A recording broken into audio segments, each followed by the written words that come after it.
Hello. నమస్తే sir, నేను సుధీర్ వాళ్ళ ఫాదర్నే. చెప్పండి.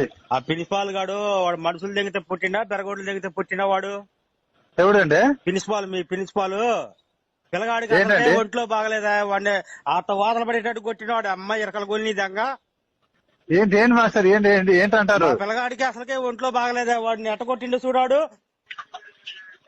వాడు ప్రిన్సిపాల్ ఎవరు? గాడేనా వాడు? ఎవరండి? మీ మీ మీ- మీ సారు ఏం పేరు? ఎందుకు పెట్టారంట? శ్యామ్ సార్ అంటే ఎవడు?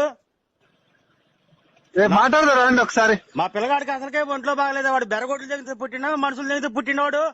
మీరు అట్లా మాట్లాడకండి. అట్ట మాట్లాడటం కాదు స్వామి, నేను ఎందుకు పంపిస్తున్నా వాడికి? అట్లా కాదండి, చదువు రాతను ఎందుకో కొట్టుంటాడు. ఎందుకు కొడతారు చదవటం చెప్పండి. కాదు, నేను పిల్లగాడిని కొట్టొద్దని నేను మీకు ఆల్రెడీ చెప్పా. పిల్లగాడికి ఒంట్లో బాగలేదు. ఏదైనా హెల్త్ ప్రాబ్లం ఉంటే చెప్పాలే కానీ మీరు అట్లా మాట్లాడితే అట్లా. నేను ఆపింది బడికి రానికుండా.